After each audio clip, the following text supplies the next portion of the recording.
하나님 아버지 감사합니다. 오늘도 하나님의 백성들이 예수 그리스도의 이름으로 주님의 날로 구별해서 주의 전에 함께 나와 이렇게 예배드리게 하심에 감사합니다. 이 시간 하나님께서 주장하셔서 말씀이 온전히 역사하도록 인도하여 주시옵소서. 부족한 자 지켜주시고 하나님의 뜻만이 온전히 전해지도록 도와주시옵소서. 하나님 앞에 겸손함으로 함께 드린 이 귀한 예배에 은혜로 충만케 해 주시옵소서. 예수님의 이름으로 기도드립니다. 아멘. 우리 웨체스터 중앙교회는 40일간의 회개와 화해 기간을 지금 갖고 있습니다. 이제 16일이 지났습니다. 우리들이 하고자 하는 회개와 화해가 과연 무엇일까? 잘못을 뉘우치고 용서를 구하는 회개, 싸우지 않고 화평을 얻고 좋은 관계를 유지하는 화해를 말하는 것일까? 만약 우리들이 하고자 하는 회개와 화해가 단지 잘못을 뉘우치는 것과 화평을 되찾는 것이라고 한다면 그것은 믿음과 관계없이도 이루어집니다. 도덕적으로 모든 사람이 반드시 해야 할 것들입니다. 그리스도인들의 회개와 화해는 단지 자기의 잘못의 용서를 구하는 것만이 아니고 또 좋게 관계 개선을 하는 것, 그것을 좋은 관계에 위하여 개선하는 것, 그것만이 아니라는 것을 우리는 분명히 알아야 합니다. 그리스도인들의 참된 회개와 화해는 분명히 도덕적 선으로 이루기 위한 것과는 구별이 된다는 것입니다.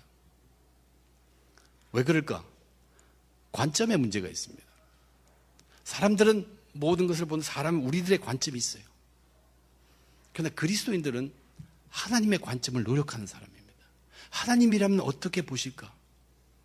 그 관점의 차이가 있기 때문에 회개와 화해도 크게 다를 수 있습니다.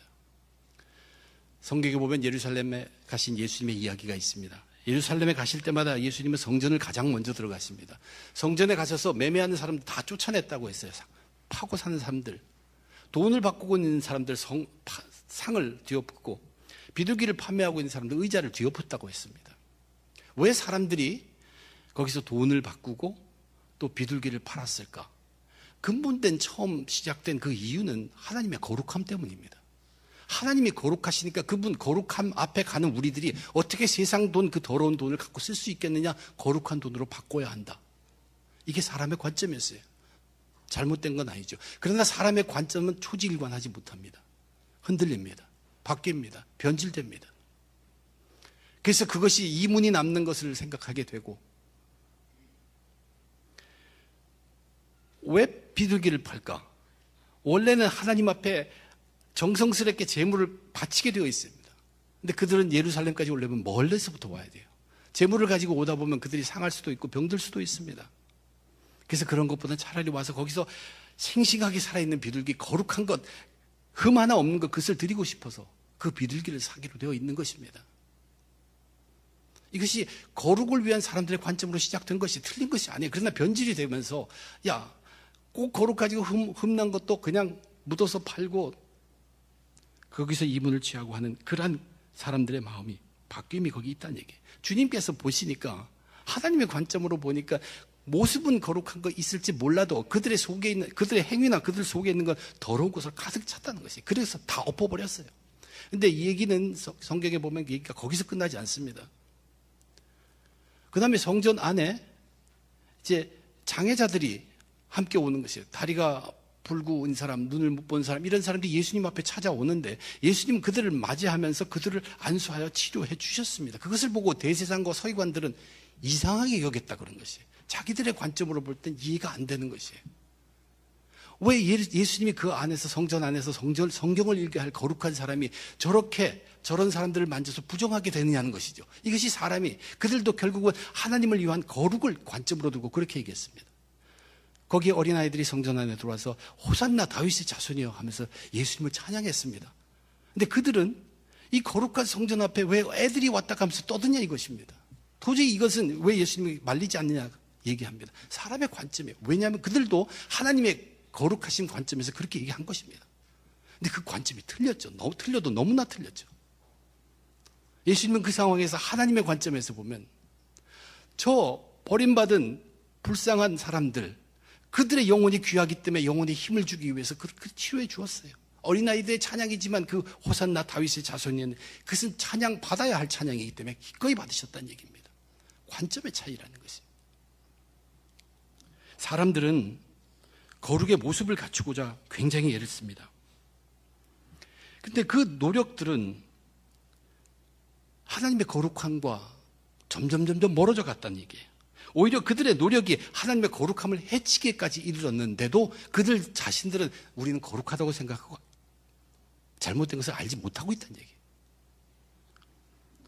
저는 저와 여러분 우리들이 회개와 화해를 한다 하면서 이렇게 되지 않기를 바랍니다. 그러면 우리는 회개가 어떤 회개가 정말로 그리스도인의 참된 회개, 하나님이 우리에게 성경을 통해서 주시는 예수님의 그 뜻에 맞는 회개이며, 그럼 화해는 또 어떤 것을 성경은 얘기하고 있는가 우리 분명히 알아야 합니다. 오히려 자칫 잘못하면 내가 회개하고 화해를 한다고 40일 지나고 건엄하게 지내지만 정말로 교만해질 수밖에 없는, 그렇게 될 수도 있기 때문에 그렇습니다. 오늘 본문 속에 예수님 말씀을 통해서 하나님 관점 속에 있는 회개는 과연 어떤가 우리 노력해야 합니다. 알아볼 수 있도록. 하나님 관점 속에서 화해란 무엇인가, 그리고 우리가 그것을 마음에 새기고 그것을 실천할 수 있는 그런 시간이 되기를 바랍니다. 오늘 본문은 누가복음 13장의 처음 시작 부분입니다. 첫 9절인데 사실 그 예수님의 말씀을 듣는 대중들의 대상은 변하지 않고 있어요. 이제 대중이 변하는 것은 다음 절 10절에서부터입니다. 그러므로 이것은 12장에서 이어오던 그 수많은 무리, 예수 앞에 모여있는 그 수많은 무리들을 향한 예수님의 말씀이라는 것이고, 또 특별히 마지막 말씀입니다. 결론 말씀이라는 뜻입니다. 앞에서 쭉 말한 것들의 결론적인 말씀이라는 것이에요. 그만큼 중요성이 있는 말씀입니다. 주님께서 그 앞에서 무슨 말씀을 했습니까? 죄에 대해서 얘기하고 심판에 대해서 얘기했죠. 죄에 대해서 얘기하고 심판에 대해서 얘기하니까 그 얘기를 듣고 있던 사람들 중에 한 사람이 나와서 죄와 심판과 관련됐다고 생각해서 예수님께 한 보고를 드렸습니다. 그 보고의 상세한 내용은 역사적으로 우리에게 기록이 없기 때문에 잘 모릅니다. 내용은 그렇습니다. 갈릴리 지역에서 일어났던 한 사건인데, 로마의 총독인 빌라도가 갈릴리 지역에서 제사를 지내던 몇몇 갈릴리 사람들을 무참하게 죽여버린 것입니다. 그 이상의 디테일은 우리가 알 수 없어요. 그런데 거기에 그런 표현이 있어요. 피를 그들의 제물에 섞었다. 제물을 드리는 사람들, 이물이 제물을 드리면 제물을, 동물을 죽이고 거기에 피를 흘렸습니다. 근데 그 사람, 제물 드린 사람들의 피도 거기에 섞었다는 것은 죽였다는 뜻입니다. 빌라도가.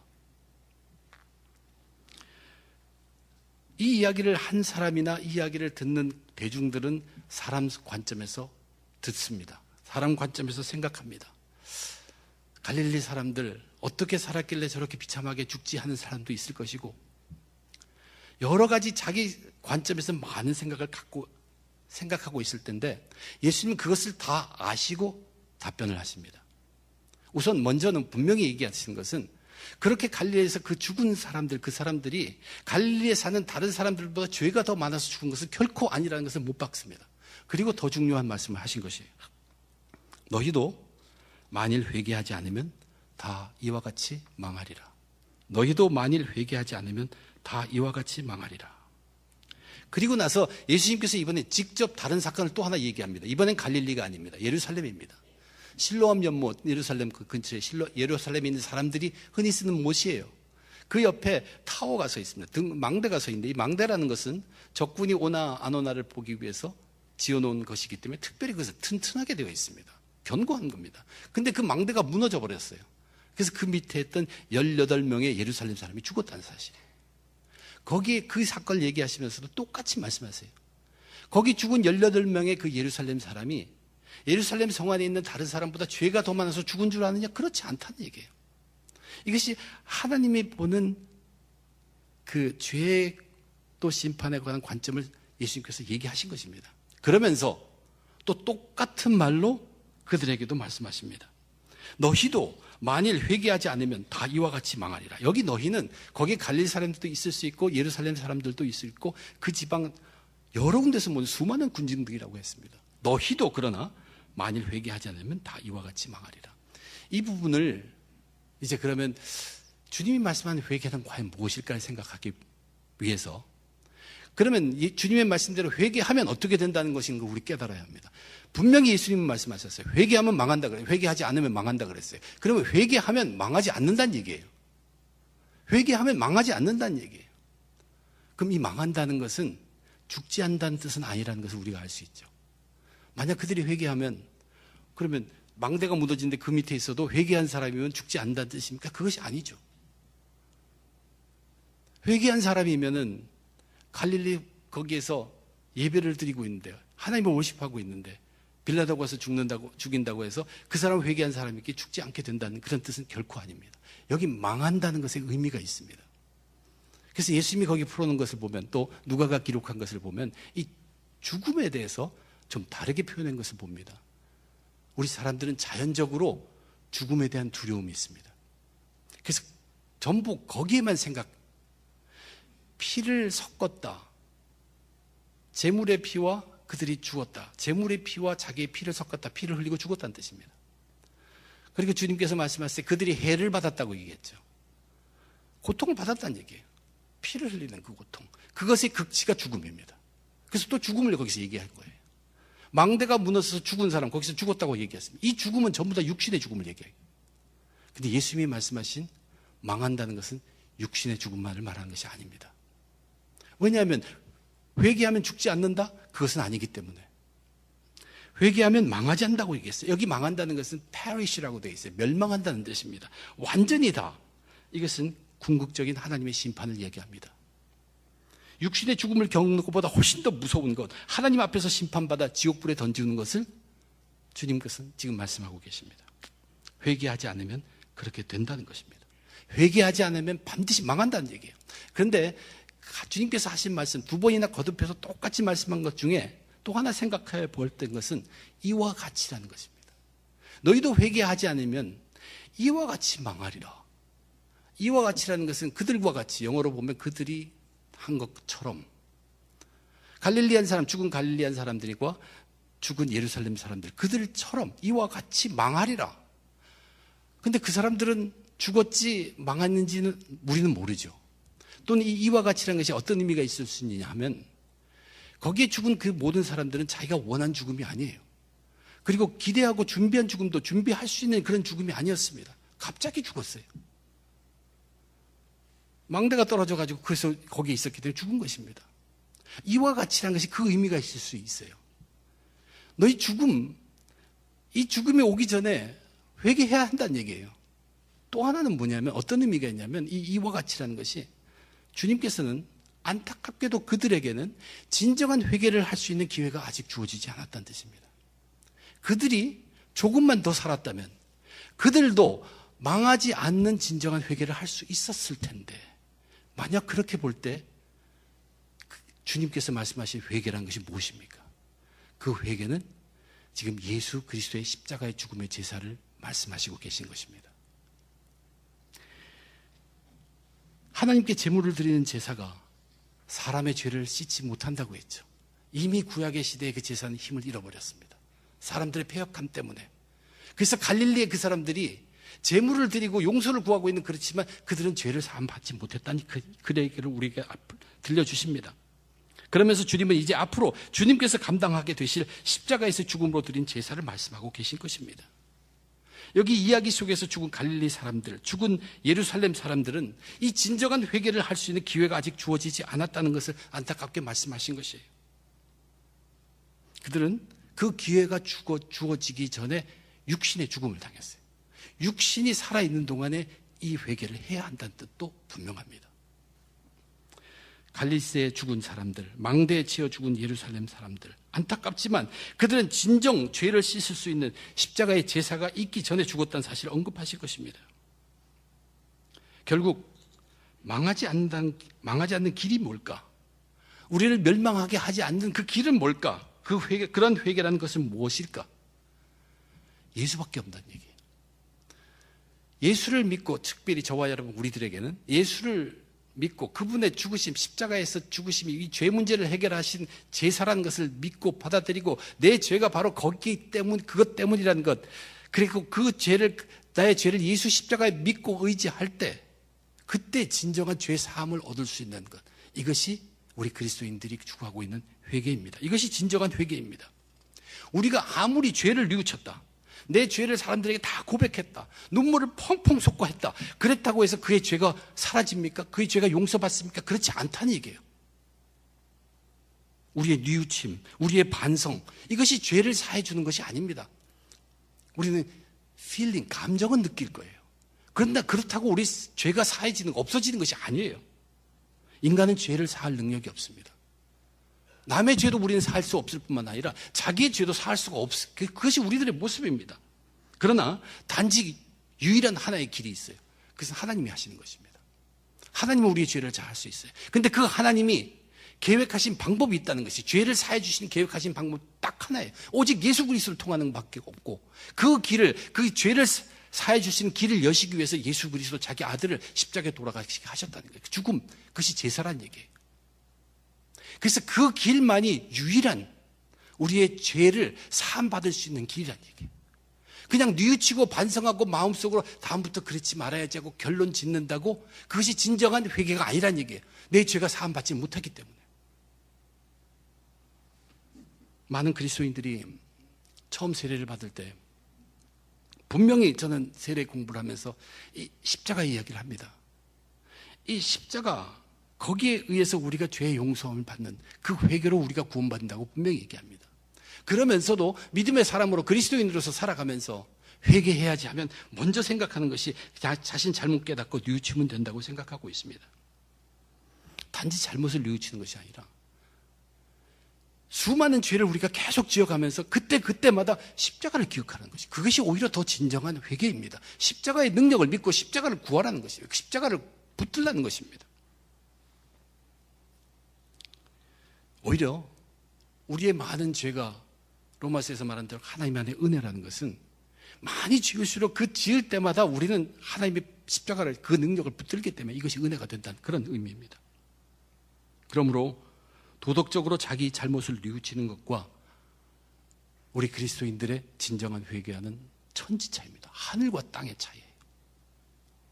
예수 믿음 없이, 예수 십자가를 믿음이 없이 그저 인간의 선함에 의지해서 도덕적으로 진정으로 죄를 뉘우친다고 해도 그 죄는 용서될 길이 없습니다. 자기 느낌만 있을 따름입니다. 그러면 우리가 생각할 것은 예수 십자가 안에서 자기 죄를 뉘우치는 것, 도덕적인 선함으로 자기 죄를 뉘우치는 것, 이것 속에 무슨 차이가 있는 것인가? 제가 앞에 말씀드렸던 관점의 차이입니다. 특별히 뭐에 대한 관점이냐면 죄에 대한 관점입니다. 세상 사람들은 우선 관점이, 우리 사람들은, 우리들 다 모두 포함해서 죄를 싫어합니다. 죄인이라는 것을 굉장히 싫어해요. 우리도 좀 할 수 있다는 얘기예요. 하나님 허락하셨어요. 그것도 맞는 얘기입니다. 그래서 그쪽을 자꾸 우리의 능력을, 우리의 옳음을, 우리의 밝음을, 그것을 주장하기 시작합니다. 그것이 다 틀린 것은 아니지만 하나님을 관점으로 우리가 노력할 때 우리는 죄에 대해서 하나님 관점으로 생각하는 게 뚜렷이 있어야 합니다. 성경을 첫 페이지부터 쭉 보면 사람을 죄인으로, 왜 우리가 죄인이 되었는가를 밝혀주는 것이 창세기입니다. 인간은 죄인입니다. 지금은. 원래는 그렇지 않게 창조되었지만 불행하게도 아담의 죄 때문에 우리는 죄인입니다. 그런데 이 죄라는, 죄인으로서 우리는 버림을 당할 수밖에 없는, 버림당해야 마땅한 죄인이라는, 그것이 하나님의 관점에서 우리가 우리 스스로를 보는 입장입니다. 바른 자세입니다. 이 관점이 다르기 때문에 회개의 모습도 달라진다는 얘기입니다. 재난으로 죽은 사람들, 죽지 않고 있는 살아있는 사람들 사이에 누가 더 죄가 크고 누가 죄가 안 지어서 저 사람 안 죽었고, 그렇게 생각할 수 없다는 얘기입니다. 인간의 관점으로는 그렇게 보이는 것 같이 우리가 느껴질 때도 있죠. 저 거룩한 사람이니까 오래 평안하게 잘 살겠지. 결코 그것이 사실이 아닙니다. 하나님의 관점에서는 어떤 인간도 당장에 멸망당해도 아무 잘못될 것이 없는, 멸망당해 마땅한 죄로 꽉 찬 존재라는 것이에요. 오히려 우리가 지금까지 여기 이 시간에 살아있는 것이 하나님의 은혜입니다. 그것이 성경적으로 우리 스스로를 보는 바른 관점의 눈입니다. 흉악한 범죄를 저질러서 살인수로서 감옥에서 사형을 기다리고 있는 사람이나, 평생 한 번도 사람 만나지 않고 산속에 들어가서 돌을 닦고 있는 사람이나, 하나님의 관점에서는 똑같이 멸망당해야만 하는 죄로 가득 차 있다는 얘기입니다. 이것이 예수 십자가를 붙들고 사는 사람들, 그들이 보는 죄를 보는 눈입니다. 하나님 관점에서 죄를 보는 자세입니다. 그래서 우리 예수 십자가를 믿고 의지하며 구원받은 자들은 주위에서 일어나는 불행이나 죽음을 대할 때 그것이 결코 남의 것이 아닙니다. 다 내 것입니다. 다 내 것이에요. 그들이 당연히 내가 받아야, 내가 겪어야 할 그 고통이고 내가 죽어야 할 죽음으로 받아들이면서 자신을 돌아보게 됩니다. 그러면서 생각해요. 나는 진정 예수 그리스도 십자가 붙들고 나의 죄를 회개하고 있는가? 그 생각이 드는 순간부터 우리는 죄와 싸우는 것입니다. 이것이 죄와의 전쟁이에요. 이기고 지고가 문제가 아니에요. 그 죄의 문제를 가지고 내가 예수 십자가에 나가는가? 승리는 십자가에 있습니다. 하나님께 있습니다. 능히 이기게 하시는 그분이에요. 그러나 우리는 나가는 것, 이것이 우리가 죄와 싸우는 것입니다. 결과는 맡깁니다. 너희도 만일 회개하지 않으면 다 이와 같이 망하리라. 그러므로 회개는 단지 뉘우치는 것이 아닙니다. 믿음 없이 도덕적으로 발생한 뉘우침이 결코 아닙니다. 예수 십자가를 인정하고 그것을 다시 가슴에 새기면서 나의 죄 때문에 하나님의 아들이 그 무지막지만 고통을 당하셨다는 것을 깨달으면서 그 고통을 초래한 나의 죄, 그것을 다 내어놓고 그 십자가 앞에 용서함을 구하는 것이 바로 진정한 회개라는 것입니다. 그리고 이 회개는, 이 십자가 앞에 내놓는 자기 죄의 그 고백의 회개는 반드시 죽음 전에 있어야 합니다. 우리가 육신의 죽음을 당하기는 이미 늦다는 얘기입니다. 반드시 우리 죽음 전에 십자가 앞에 자기 죄를 놓는 그것이 있어야 할 뿐만 아니라 또한 그 후로 우리가 짓는 죄 때마다 예수 그리스도 십자가를 붙들고 다시 진정으로 회개하는 삶이 계속되어야 합니다. 숨이 끊어지기 전까지. 그것이 이제 두 번째 얘기입니다. 화해의 얘기입니다. 우리가 또 하나 생각해 볼 것이 뭐냐 하면, 내가 그렇게 정말 내가 죄를 지었는데 진정으로 예수님 앞에 십자가 앞에서 내가 고통을 고백을 했는데 사함 받았는데 이것이 진정한 회개였나 하는 증거가 어디 있냐는 것이.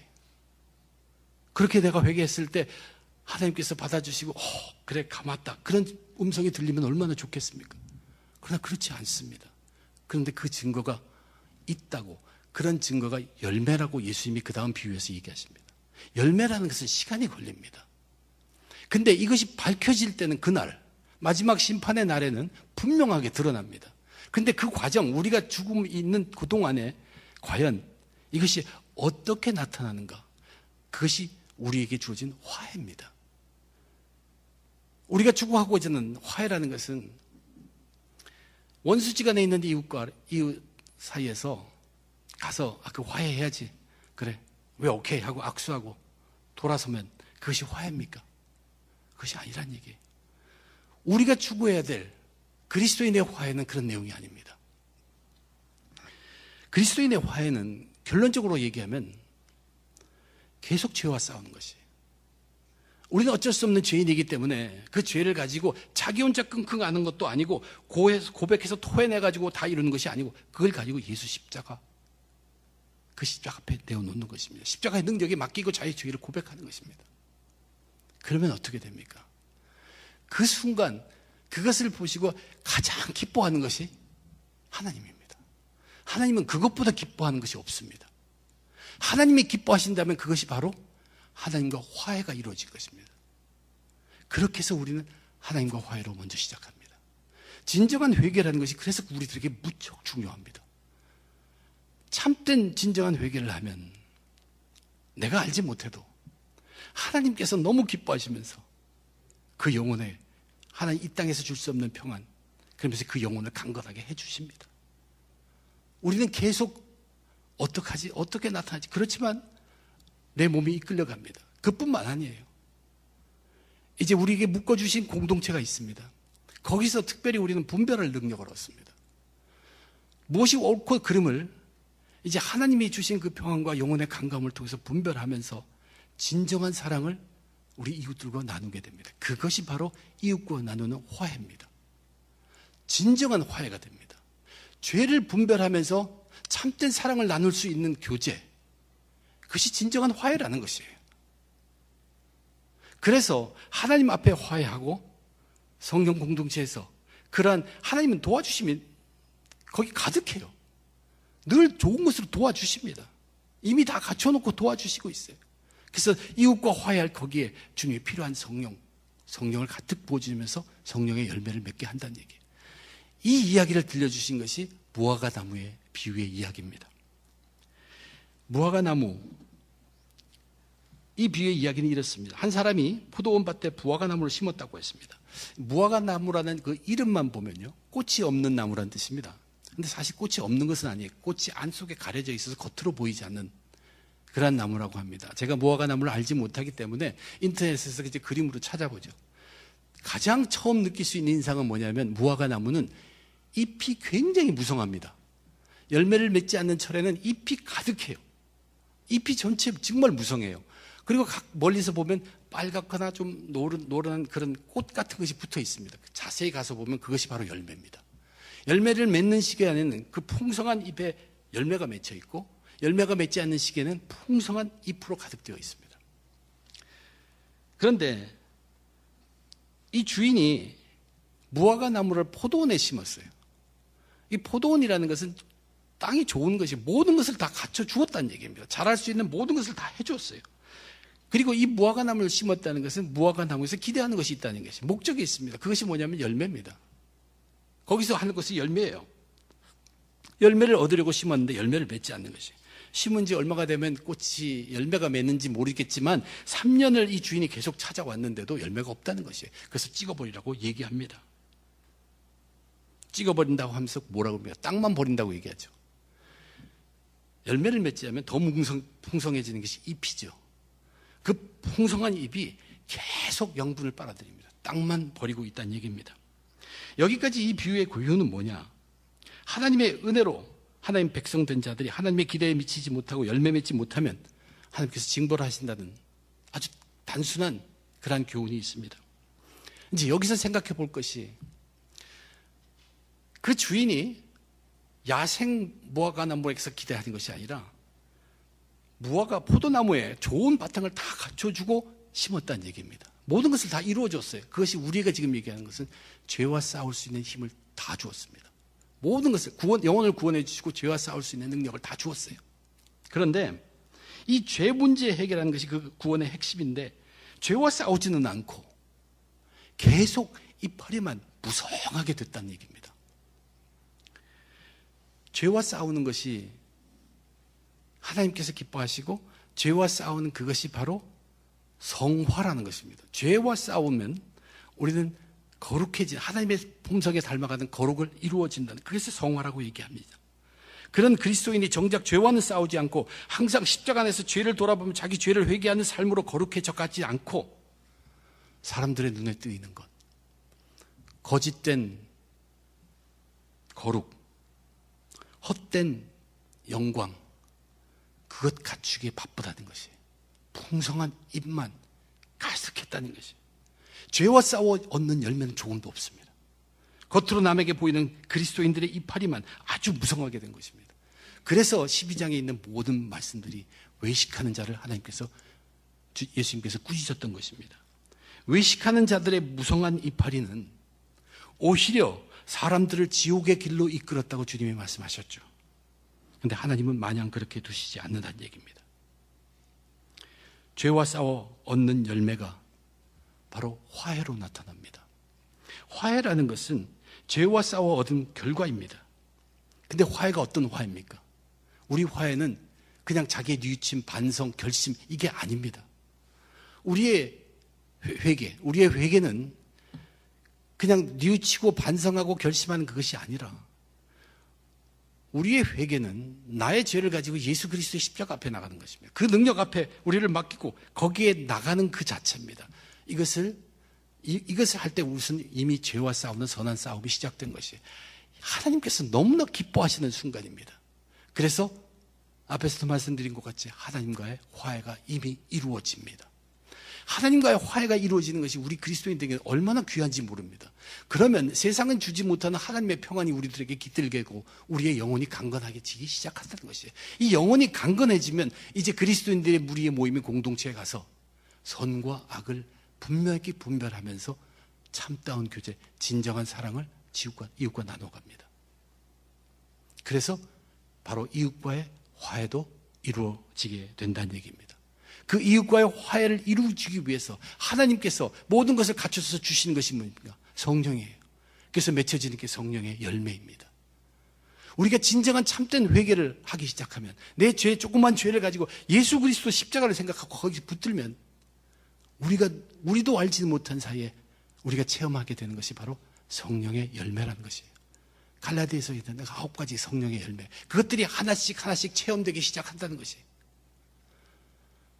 하나님이 주시는 평안으로 우리의 영혼의 강건함, 우리 공동체의 성령 열매의 충만함을 가지고 결국 우리가 세우는 것이 뭐입니까? 하나님 나라입니다. 하나님 나라를 세워가는데 비록 거기에 핍박과 고난이 있다 하도 우리는 그 나라를 세우는데 동참하게 됩니다. 이것은 핍박과 그것을 생각하며 두려워서가 아니라 이 하나님이 내 영혼을 평안으로 주시고 강건하게 하시고 그 성령의 공동체 안에서 그 즐거움, 그 기쁨, 그 행복함, 그것 때문에 핍박과 고난을 모르고서도 하나님 나라를 세우는데 동참하게 된다는 것입니다. 그것이 스데반이 죽을 때에 나타나신 모습이에요. 돌로 쳐서 죽이는데 그 죽음, 그 고난, 그 핍박, 그것이 생각나는 것이 아니라 하늘에 계신 예수님이 하나님 우편에 앉아서 서 계시는 것이 보았다는 얘기예요.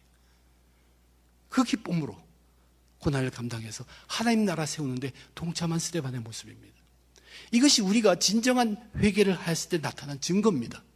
열매로 나타나는 것, 하나님과 화해하고 이웃과 화해해서 세워지는 하나님 나라, 이것이 우리들에게 증거요 참된 회개의 열매인 것입니다.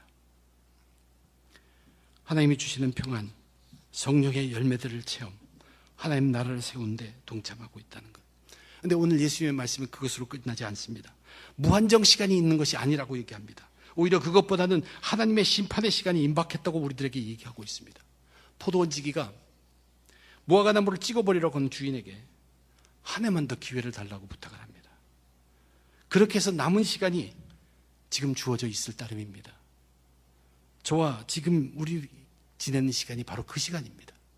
이것은 세상의 심판주이신 하나님과 그 아들 예수 그리스도께서 우리 인간들을 정말로 사랑하시기 때문에, 너무너무 사랑하시기 때문에 끝없이 자비하심과 끝없는 오래 참으심으로 한 사람 아무도 멸망하지 않고 다 회개에 이르게 하시기 원하기 때문에 그렇게 하셨다고 베드로가 설명을 하고 있습니다.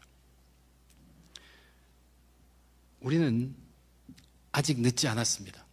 그러나 아직도 그 예수 그리스도 십자가를 붙들고 그 안에서 나의 죄를 발견하고 십자가만이 그 죄에 해결할 수 있다는 사실을 인정하지 못하고 있다면 우리는 지금 바로 하셔야 합니다. 우리의 인생이라는 것은 굉장히 연약합니다. 예수님께서 분명히 얘기했어요. 오늘 밤에 우리는 데려감을 당할 수 있는 사람들입니다. 더 늦기 전에 십자가 앞에서의 죄인의 고백이, 이러한 진정한 고백이 반드시 있어야 합니다. 그리고 우리의 숨이 있는 동안 계속해서 이 십자가 붙든 회개가 쉬지 말아야 합니다. 이것이 계속되어야 열매가 맺혀지는 화해가 우리의 증거로 나타나게 됩니다. 우리에게 죽음이 올 때까지 우리는 그 화해를 이루어 가야 합니다. 그런 자들은 결코 망하지 않을 것이라고 예수님께서 말씀하셨습니다. 저와 여러분, 진정한 회개와 화해로 끝까지